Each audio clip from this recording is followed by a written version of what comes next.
This video contains audio content only. There are no visual elements or images accompanying the audio. If you're expecting to see video footage, please note that this is an intentional audio-only presentation. We recommend listening to this content rather than watching the screen. Thank you for your understanding and enjoy the audio. Welcome. This exploration delves into the complex and often troubling intersection of science, sexuality, and societal norms. Using accessible language, we'll uncover the historical context surrounding attempts to alter sexual orientation, examining the ethical implications of such interventions. We'll explore the interplay between societal pressures, scientific curiosity, and the very human desire for acceptance. Prepare to challenge assumptions, confront uncomfortable truths, and gain a deeper understanding of the long and winding road toward embracing diversity and celebrating individual identity. Chapter 1. A Question of Choice. His family life, far from being a haven, was a battleground. His father, a tyrannical and abusive figure, loomed large in his life, a constant source of criticism and condemnation.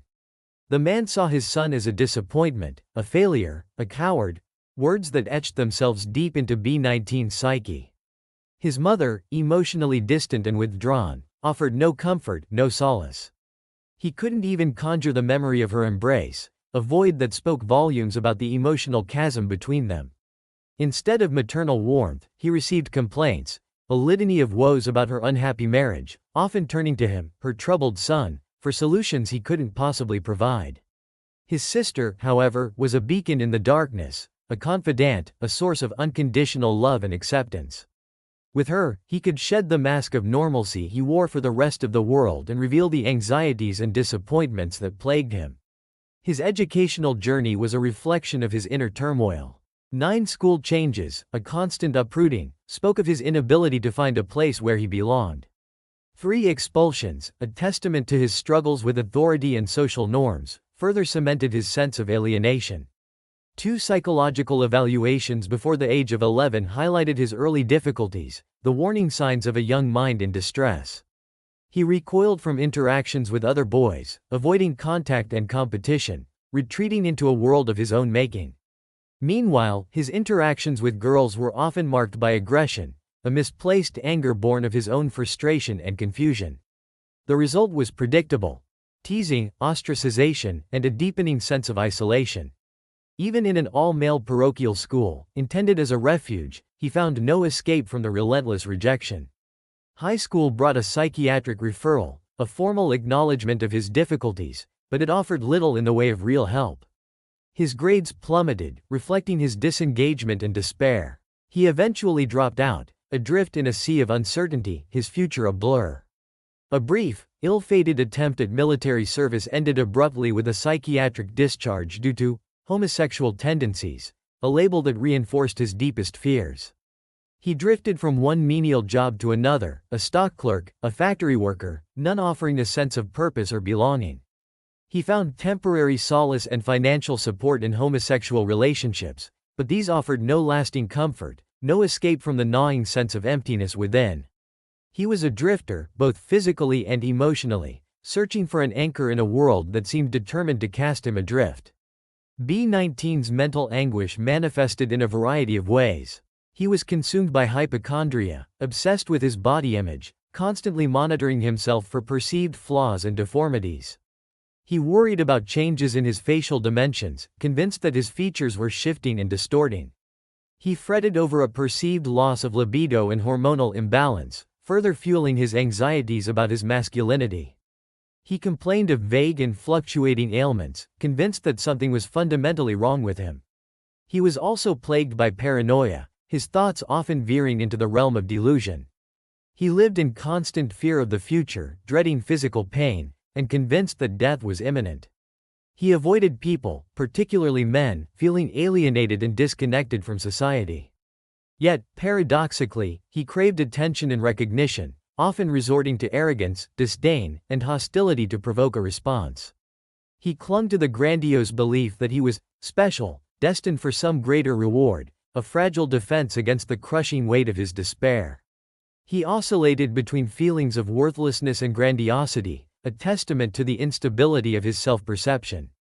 His life was marked by a profound apathy, a chronic boredom that permeated every aspect of his existence. He lacked motivation, struggled to make plans, and felt utterly inadequate and ineffectual.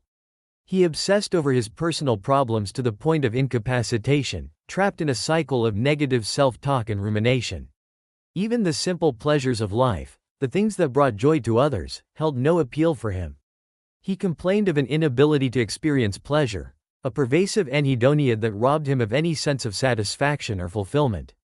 Even masturbation, a source of comfort and release for many, offered him no solace. He felt numb, disconnected from his own body, from any sense of physical or emotional gratification. It was this confluence of factors, his mental illness, his addiction, his troubled past, societal prejudice, and his deeply internalized homophobia, that culminated in a desperate search for a cure. B19's decision to participate in Dr. Heath's experiment was not a choice freely made, but a desperate gamble driven by a profound desire for normalcy, for acceptance, for an end to the torment that consumed him. He saw brain stimulation as a potential miracle cure, a chance to rewrite his story, to finally escape the prison of his own mind. Chapter 2. The Shadow of Normal. The very definition of normal was a weapon wielded against those who loved differently, and the medical establishment, instead of offering solace, often sharpened the blade. Homosexuality wasn't merely frowned upon, it was pathologized, codified as a mental illness in the DSM. This diagnostic label wasn't just a clinical term, it was a societal condemnation, a justification for discrimination that permeated every facet of life. This pathologization manifested in countless ways. In the media, homosexuals were often depicted as predators, deviants, or figures of ridicule, reinforcing negative stereotypes and fueling public fear. In the workplace, they faced discrimination, denied opportunities, and often fired simply for their sexual orientation. The legal system offered little protection, with sodomy laws criminalizing same-sex intimacy in many states. Even within families, the revelation of homosexuality could lead to rejection, ostracization, and a profound sense of betrayal. The medical establishment, rather than challenging these societal biases, often reinforced them. Psychiatrists diagnosed homosexuality as a mental disorder, prescribing cures that ranged from the absurd to the barbaric.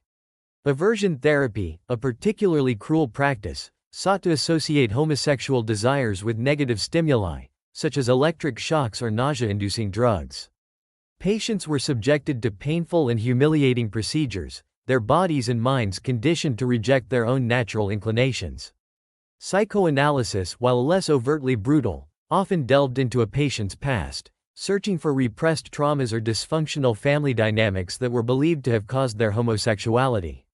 This approach, while purporting to be therapeutic, often reinforced the patient's sense of shame and guilt, framing their sexual orientation as a product of psychological damage. Religious interventions, often intertwined with medical practice, added another layer of condemnation. Prayer, exorcism, and spiritual counseling were employed to cast out the demons of homosexuality, further stigmatizing and traumatizing individuals already struggling with societal disapproval. These therapies left deep scars. Many individuals endured psychological trauma, haunted by the shame and fear instilled during these treatments. The physical harm inflicted by aversion therapy could be devastating, leaving lasting physical and emotional scars. Perhaps most insidiously, these practices reinforced the internalized homophobia that many homosexuals already grappled with, deepening their sense of self-loathing and their desperation for a cure. For B19, this societal and medical landscape wasn't just an abstract backdrop, it was the air he breathed. He likely encountered prejudice in countless ways.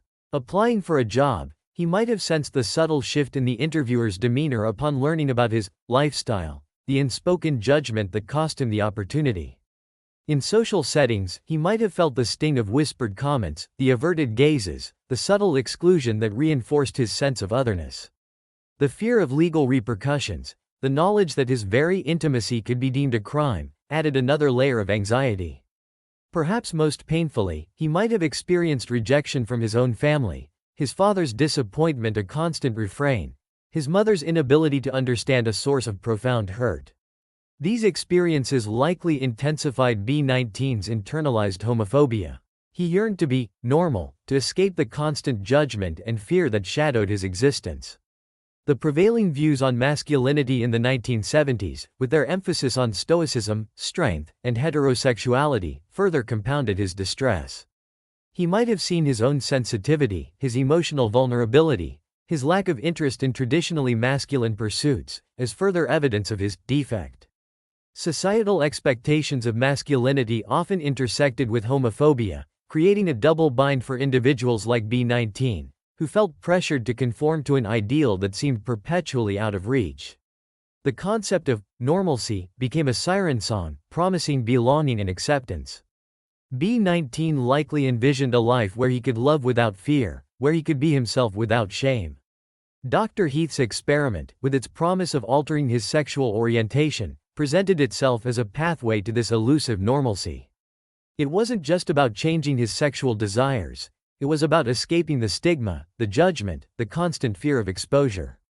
It was about finally fitting in, about being accepted for who he was, or rather, who he hoped to become. They diagnosed it as a mental illness, prescribed harmful conversion therapies, and perpetuated stereotypes that further marginalized homosexual individuals. In this climate of fear and prejudice, B-19's decision to participate in Dr. Heath's experiment becomes tragically understandable. A desperate gamble driven by the overwhelming desire to be normal, to escape the shadow of societal condemnation, and to finally find a place to belong. The allure of a cure, however misguided, offered a glimmer of hope in a world that seemed determined to deny him his rightful place. His story is a stark reminder of the devastating consequences of prejudice, and the desperate measures individuals may resort to when society denies them the fundamental right to be themselves. Chapter 3: The Wiring of Desire. Deep within the human brain, nestled beneath the corpus callosum and anterior to the lamina terminalis, lies the septal area. This small, unassuming region, also known as the medial olfactory area, plays an outsized role in the complex tapestry of human experience, particularly in the realms of pleasure, motivation, and reward. While its name suggests a connection to smell, the septal area's true significance lies in its contribution to the brain's reward circuitry, a network of interconnected structures that orchestrates our experience of pleasure and drives our pursuit of rewarding behaviors. This circuitry, a complex interplay of neural pathways and neurochemical signals, includes key structures like the nucleus accumbens, the ventral tegmental area, and the hippocampus, all working in concert with the septal area to shape our motivations and reinforce behaviors associated with positive outcomes. The septal area, in particular, has been identified as a crucial node in this network, a hub where the signals of pleasure and reward converge. The discovery of the septal area's role in pleasure and reward emerged from animal studies in the 1950s. Researchers, using rats as their subjects, implanted electrodes into the septal area and allowed the animals to self-stimulate by pressing a lever. The results were striking. Rats, given the opportunity to activate this pleasure center, would press the lever with relentless fervor, sometimes thousands of times per hour, often to the exclusion of all other activities, even those essential for survival, such as eating, drinking, and mating. They would forego food, even when hungry, and ignore potential mates, even when in heat, all for the sake of another jolt of septal stimulation. These findings painted a vivid picture of the septal area's power as a motivator, its ability to override even the most basic biological drives. Dr. Robert Heath, a psychiatrist at Tulane University, was intrigued by these findings. He envisioned the potential of septal stimulation to reshape human behavior, particularly in cases where he perceived a need for correction.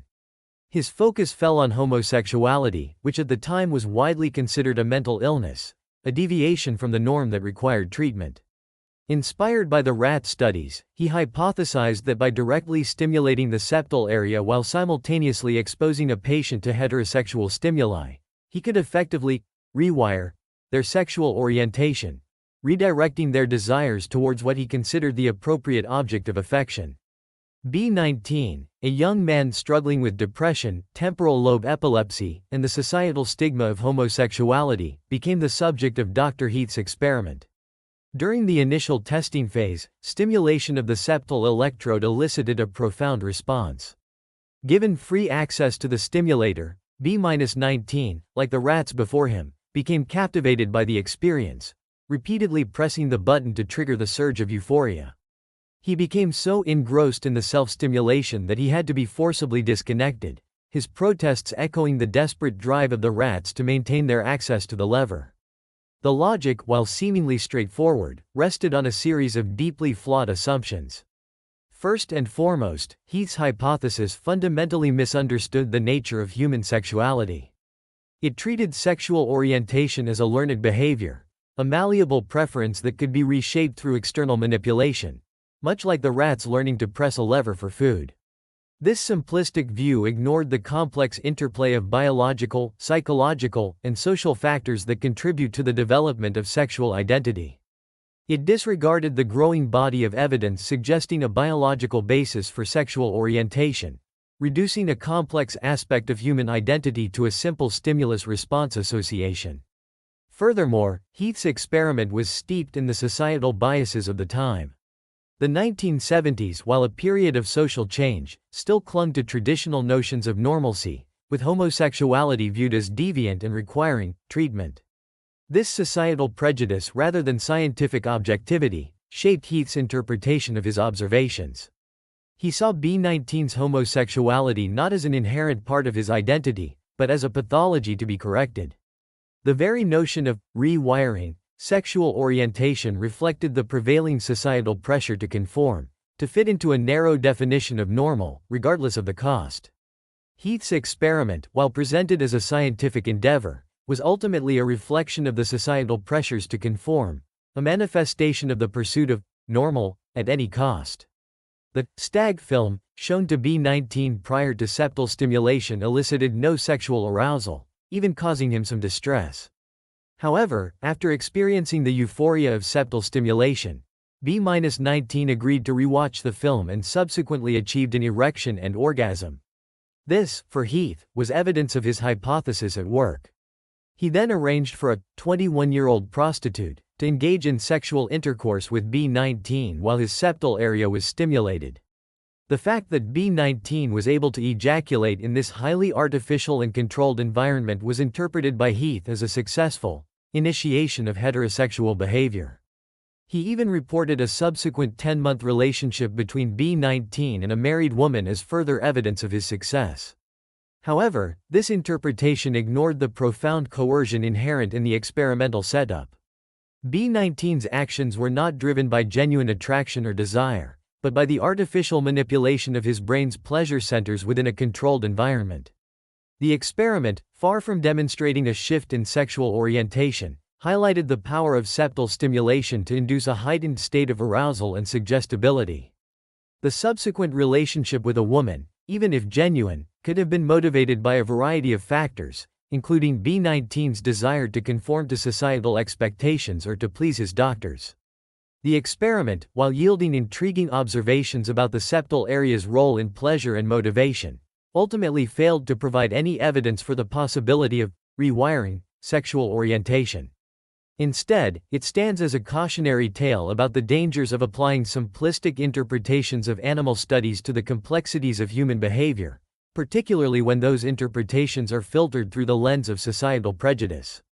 B-19's story, while ultimately tragic, serves as a stark reminder of the ethical considerations that must guide scientific inquiry and the potential for harm when scientific exploration is driven by societal biases rather than a genuine pursuit of knowledge and understanding. Chapter 4. The Shocking Truth. The initial phase of Dr. Heath's experiment on B-19 began not with therapy, but with a surgical intrusion into the deepest recesses of the young man's brain. 9 electrodes, meticulously insulated with Teflon, were implanted. These weren't placed randomly, but targeted specific deep brain structures believed to be involved in emotion, motivation, and pleasure. The septal area, the primary focus of the experiment, received one of these electrodes. Others were directed to the hippocampus, a region crucial for memory formation, the amygdala, the seat of fear and other primal emotions, and the hypothalamus, a structure regulating vital bodily functions, including sleep, hunger, and sexual arousal. The surgical procedure itself was a delicate and invasive undertaking, requiring precision and a deep understanding of neuroanatomy. Following the implantation, B-19 was given 3 months to heal, a period during which his body would adjust to the presence of these foreign objects within his brain. After the healing period, B-19 was introduced to the stimulator, a device that would allow him to self-administer electrical impulses to the various implanted electrodes.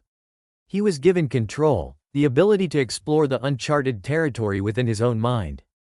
It was a journey of discovery, but one fraught with unforeseen consequences. B-19 methodically explored the effects of stimulating each electrode. He pressed the button, sending tiny jolts of electricity into different regions of his brain, carefully noting the sensations that arose. Stimulation of the hippocampus evoked memories, fleeting glimpses of past experiences. Stimulation of the amygdala triggered a surge of anxiety, a primal fear untethered to any immediate threat. Stimulation of the hypothalamus elicited a variety of physical responses, changes in heart rate, breathing, and body temperature. Yet, none of these compared to the electrifying effect of stimulating the septal area. Here, in this small region deep within his brain, B-19 discovered a wellspring of intense pleasure. He described the sensation as overwhelming euphoria and elation, a feeling so profound, so captivating, that it quickly became the focus of his attention. He pressed the button again and again, sending wave after wave of electrical stimulation into his septal area, chasing the intoxicating high. He became engrossed, lost in a world of pure sensation, his hand hovering over the button like an addict seeking the next fix. In a single 3-hour session, he self-stimulated an astonishing 1,500 times, a testament to the power of the septal area to command attention and drive behavior. This insatiable drive mirrored the behavior observed in the rat studies, where animals would relentlessly self-stimulate their septal areas, foregoing food, water, and even sex for the sake of another jolt of pleasure. These studies had revealed the existence of a reward circuit in the brain, a network of interconnected structures that mediate our experience of pleasure and reinforce behaviors associated with positive outcomes. The septal area, as B-19's behavior so clearly demonstrated, was a crucial node in this circuit, a powerful driver of motivation and reward. His compulsive self-stimulation, his vigorous protests, when the device was disconnected, underscored the addictive nature of this pleasure, its ability to override all other concerns. Once B-19's response to septal stimulation was established, Dr. Heath introduced the next stage of his experiment, the introduction of heterosexual stimuli. B-19 was shown a 15-minute stag film, a pornographic movie depicting sexual intercourse and related activities between a man and a woman. Before the septal stimulation, B-19's reaction to the film was one of indifference, even annoyance. He was being made to watch something that held no interest for him, something that perhaps even triggered feelings of discomfort or alienation.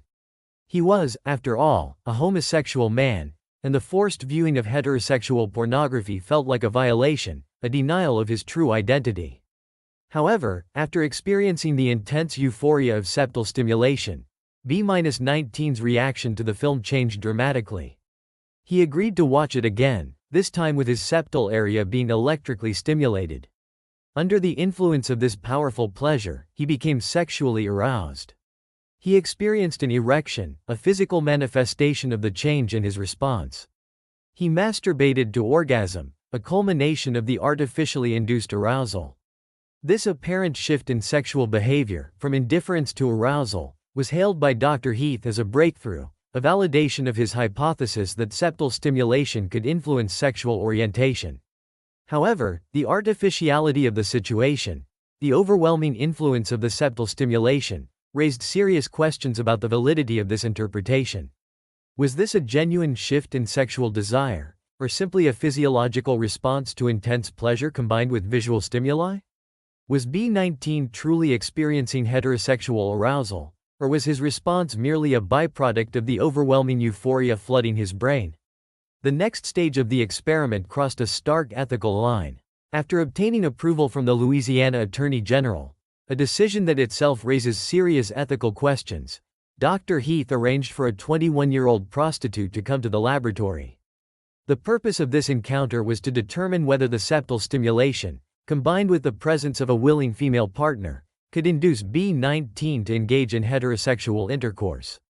It was a highly contrived and potentially coercive situation, one that disregarded B19's autonomy and subjected him to an intensely awkward and potentially exploitative experience. B19, still connected to the EEG machine, with the telltale wires protruding from his scalp, found himself in a small room with the young woman. The presence of the medical equipment, the sterile environment of the laboratory, the knowledge that he was being observed and recorded, created an atmosphere far removed from any semblance of natural intimacy. The 2-hour encounter that followed was anything but a typical sexual experience. It was a carefully orchestrated experiment, designed to test the limits of septal stimulation's influence on sexual behavior. Despite the artificiality of the situation, despite the encumbrance of the electrode wires, B-19 did eventually ejaculate. Dr. Heath, in his report, presented this event as a resounding success, the ultimate proof of his hypothesis. He described the encounter as a highly satisfying orgiastic response, a phrase that glossed over the complex and potentially coercive nature of the situation. But was this truly a success? Was this act a genuine expression of heterosexual desire, or a coerced response driven by the overwhelming pleasure of septal stimulation and the pressure of the experimental setting? The experiment's methodology, its reliance on a single subject, its lack of appropriate controls, and its blatant disregard for ethical considerations makes it impossible to draw any definitive conclusions about the effectiveness of septal stimulation in altering sexual orientation. The experiment's shocking nature lies not only in its invasive procedures but also in its disregard for the ethical principles of informed consent, patient autonomy, and the potential for psychological harm. B19's story, far from being a triumph of science, serves as a stark reminder of the dangers of unchecked experimentation and the ethical boundaries that must never be crossed in the pursuit of knowledge. What became of B19 after he left the sterile confines of Dr. Heath's laboratory? Did this experiment, with its invasive procedures and ethically dubious methods, leave a lasting impact on his life? These questions linger, unanswered, casting a long shadow over the entire endeavor. Chapter 5. The Unanswered Questions. B-19's Legacy. The curtain falls on Dr. Heath's experiment with a resounding thud of ethical violation, leaving behind a trail of unanswered questions and a legacy marred by controversy. While Heath, in his published report, portrayed the experiment as a success, the long-term impact on B19 remains shrouded in mystery, a testament to the experiment's profound disregard for the individual at its core. The brief mention of a heterosexual relationship with a married woman following B19's discharge, and the ambiguous statement that his homosexual activity did not cease entirely, are mere footnotes in a story that demands a more thorough examination. These fragmented glimpses into B19's post-experiment life raise more questions than they answer. What were the emotional and psychological consequences of having his sexuality subjected to such invasive and manipulative interventions? Did he experience confusion, trauma, or a sense of violation? Did he ever speak about his experience, offering his own perspective on the experiment's impact? These questions remain unanswered, lost in the annals of a scientific endeavor that prioritized a narrow hypothesis over the well-being of its human subject. The ethical fallout from the experiment was immediate and far-reaching. Critics condemned the experiment's methodology, highlighting the inherent flaws in its design and execution.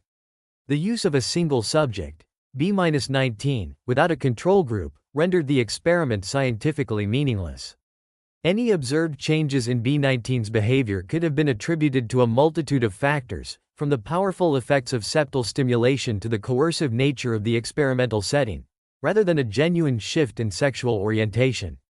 The lack of rigorous scientific controls made it impossible to isolate the specific impact of the intervention, further undermining the experiment's validity. The experiment's reliance on a vulnerable individual, struggling with pre-existing mental health issues and a history of drug abuse, further amplified the ethical concerns. B19's participation was not a truly informed consent, given his precarious mental state and his desperation for a cure. He was a captive audience, susceptible to manipulation and coercion, his vulnerability exploited in the name of scientific inquiry.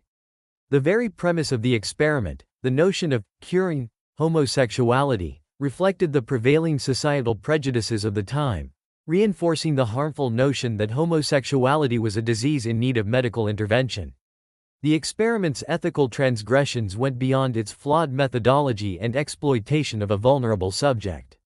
It violated fundamental principles of medical ethics, including the right to privacy, the importance of patient autonomy, and the imperative to do no harm.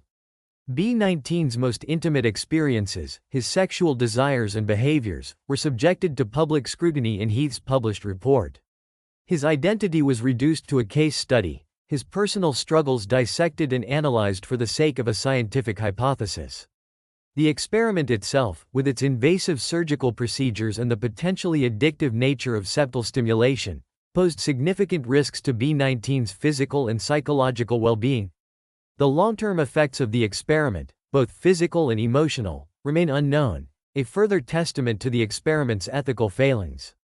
The experiment on B19 must be viewed within the broader societal context of the 1970s.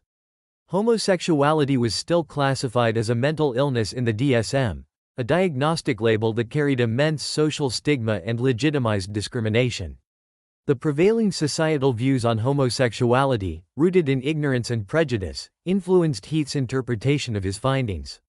He saw B19's homosexuality not as an inherent aspect of his identity, but as a pathology to be corrected, a deviation from the norm to be brought into alignment with societal expectations.